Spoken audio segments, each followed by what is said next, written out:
Halo teman-teman, balik lagi ke video aku Noni, dan hari ini aku mau membahas tentang primary school di Finlandia atau SD di Finlandia.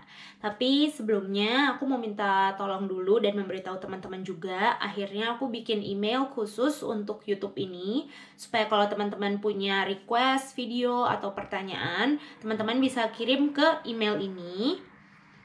Karena aku mulai banyak terima request atau pertanyaan tapi ke IG pribadi aku. Dan minta maaf banget kalau untuk IG pribadi, bukan aku sombong, tapi aku memang menjaga privacy. Jadi kalau seandainya aku nggak kenal orangnya secara personal, aku biasanya nggak akan approve gitu.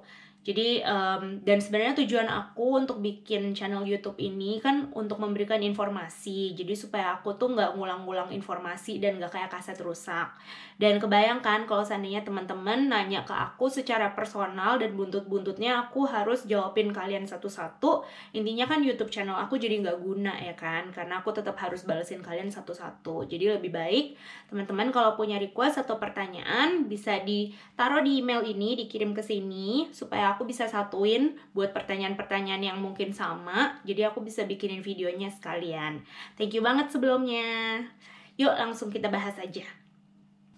Di sini aku akan membahas SD di Finlandia itu berdasarkan 3 hal. Jadi yang pertama itu dari kurikulumnya, lalu yang kedua itu dari otonomi gurunya, dan yang ketiga itu adalah proses belajar mengajarnya di kelas. Jadi akan kita mulai dulu dari kurikulumnya ya. Jadi untuk kurikulum sekolah dasar di sini itu ada 2. Yang pertama itu adalah kurikulum nasional, sama lah kayak kurikulum nasional di Indonesia. Jadi isinya itu adalah garis besar hal-hal yang harus diajarkan di jenjang SD. Dan yang kedua itu adalah kurikulum lokal, yang mana itu dibuat oleh guru-guru di setiap sekolah. Jadi kurikulum lokal itu sifatnya beda-beda tergantung sekolahnya. Dan itu harus dibuat oleh guru-guru dan disetujui oleh pihak sekolah. Jadi itu isinya kayak rincian bagaimana mereka akan mengajar murid-muridnya dan topik ini itu diajarnya kapan. Pokoknya hal-hal yang rinci gitu.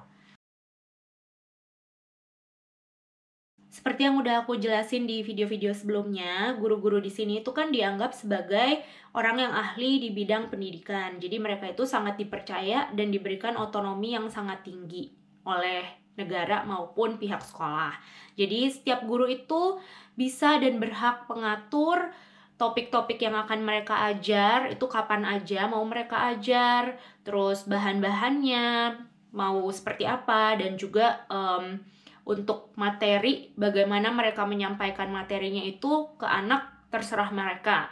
Dan yang enaknya di sini, jadi untuk satu mata pelajaran itu biasanya akan ada beberapa guru per jenjangnya. Misalnya guru matematika nih, untuk kelas 5 itu ada misalnya 3 guru. Nah, mereka ini akan bekerja menjadi satu tim.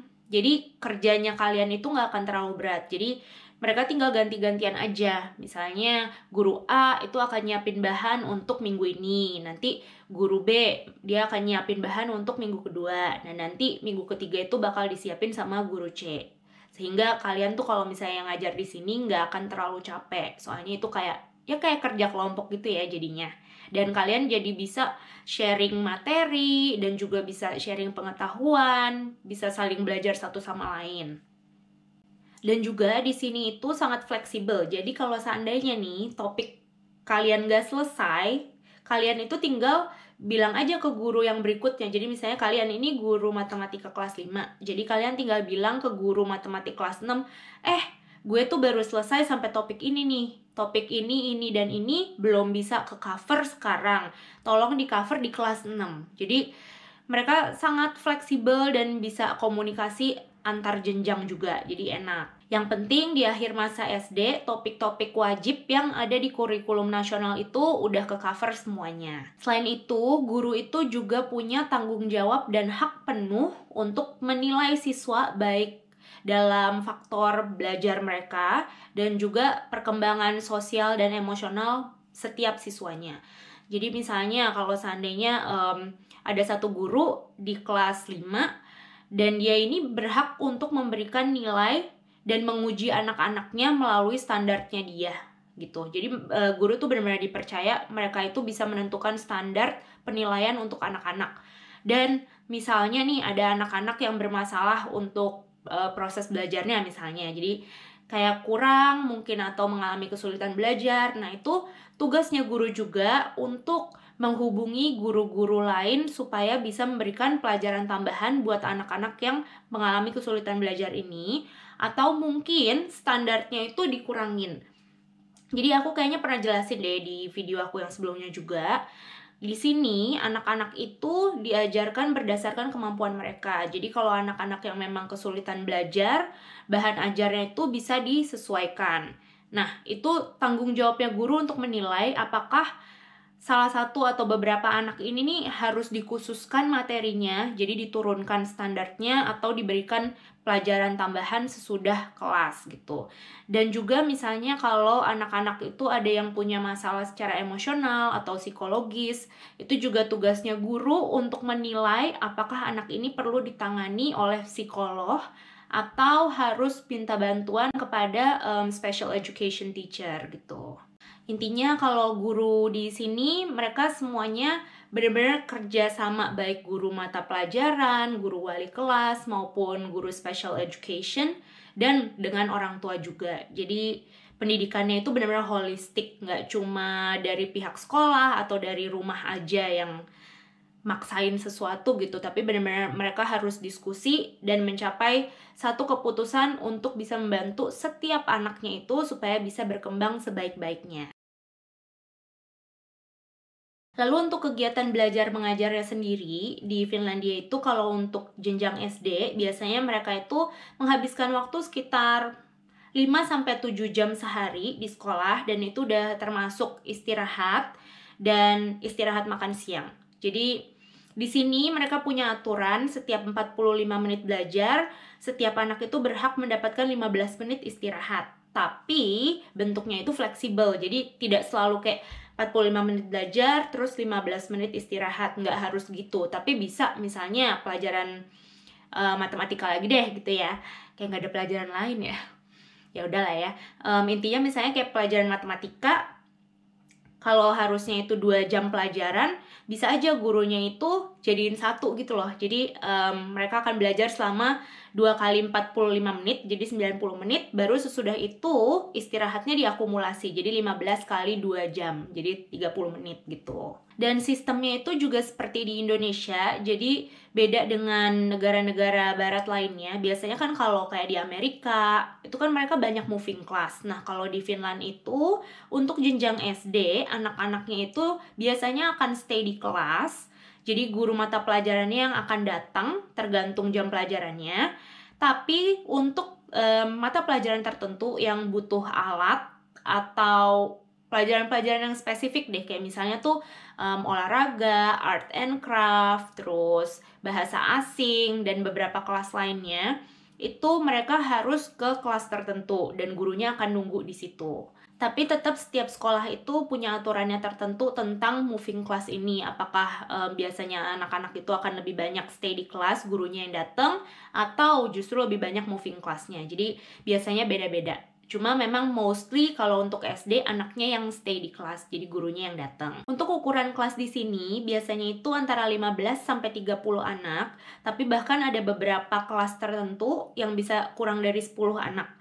Karena di sini mereka itu sangat mementingkan proporsi guru dengan murid. Jangan sampai anak-anaknya itu nggak diperhatikan penuh sama gurunya. Jadi mereka memang sebisa mungkin tidak menampung terlalu banyak anak dalam satu kelas. Dan ketika proses belajar mengajar, gurunya ini bersifat sebagai fasilitator. Jadi kalau di Indonesia itu kan biasanya, mungkin zaman aku kali ya, nggak tahu kalau sekarang, kan biasa guru yang akan lebih banyak ngasih pelajaran, ngomong di kelas lah pokoknya. Sedangkan kalau di sini itu gurunya itu kayak fasilitator.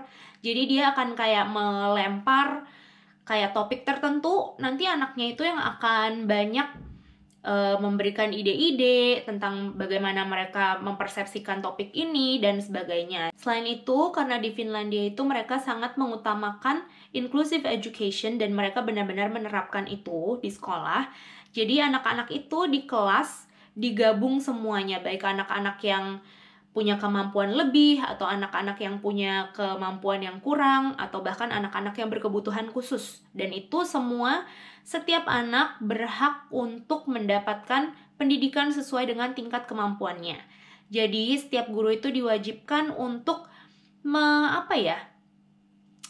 menyesuaikan gitu loh. Jadi kalau misalnya untuk anak-anak yang berkebutuhan khusus, goalnya segini aja gitu. Sedangkan anak-anak yang mungkin pinter banget di bidang ini atau di bidang tertentu, mereka itu dikasih goal yang lebih tinggi dari teman-teman yang lainnya di dalam kelas. Jadi itu pun akhirnya guru-guru ini diwajibkan untuk memberikan worksheet yang berbeda, PR yang berbeda, dan ujiannya pun juga beda. Jadi misalnya kalau untuk anak-anak yang pinter banget di satu subjek, itu soal-soal, latihannya, PR-nya, semuanya itu lebih susah. Karena kan anak-anak ini dianggapnya lebih mampu, ya kan?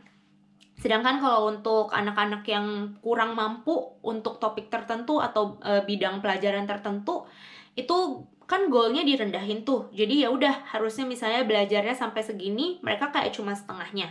Dan itu jadinya PR mereka ya udah segitu aja gitu. Dan setiap anak-anak itu pokoknya di-personalized banget pelajarannya, sehingga mereka itu nggak merasa belajarnya tuh kayak terpaksa atau tertekan. Jadi mereka tetap bisa enjoy dengan kemampuan mereka masing-masing. Yang penting nanti tujuannya itu pembelajaran SD-nya itu semuanya tercapai. Dan terakhir yang aku suka banget dari sistem pendidikan SD di Finlandia ini, mereka itu punya kayak mata pelajaran yang menurut aku tuh cukup ajaib gitu. Jadi waktu aku observasi, aku pernah satu kali mengobserv kelas sirkus. Kebayang gak sih? Kayak kalau di Indonesia itu kan yang namanya kelas kan formal banget gitu ya kesannya. Sedangkan kalau di sini tuh mereka kayak main, bahkan memang ada kelas yang tujuannya itu main gitu. Jadi di kelas sirkus ini anak-anak itu diajarkan untuk kayak senam lantai, pokoknya benar-benar sirkus. Dan itu tuh mereka punya semua benda-benda yang biasa dipakai untuk show sirkus gitu loh. Jadi aku benar-benar kayak lucu banget ngelihatnya. Dan mereka itu latihannya kayak flexibility, terus pokoknya related to sirkus lah, kalian tau lah ya kayak gimana. Dan itu kelas beneran gitu loh. Jadi anak-anak itu memang untuk di primary school, kalau di sini mereka sangat menerapkan yang namanya inclusive education. Jadi anak-anak itu di-personalized banget setiap pelajarannya. Dan yang kedua itu mereka tidak diforsir untuk bisa mencapai kemampuan yang sama. Lalu selanjutnya itu mereka punya waktu yang banyak untuk bermain dan mengeksplor diri mereka sendiri, baik di sekolah maupun sesudah sekolah gitu, karena mereka tidak diberikan PR yang banyak. Jadi punya waktu luang yang banyak di rumah sehingga mereka itu bisa eksplor hobi mereka dan melakukan kegiatan-kegiatan yang berkaitan dengan keluarga mereka atau teman-teman mereka di luar sekolah. Sehingga menurut aku untuk anak-anak SD di sini mereka itu benar-benar berkembangnya itu optimal, baik dalam proses pembelajaran mereka maupun dalam sosial emosional mereka, karena mereka benar-benar difasilitasi. Jadi di sekolah itu kan selalu disediakan special education teacher, psikolog, dan orang-orang yang memang bisa membantu setiap anak supaya bisa berkembang secara optimal apapun kendalanya. Dan apalagi di sini itu tidak ada yang namanya tidak naik kelas gitu.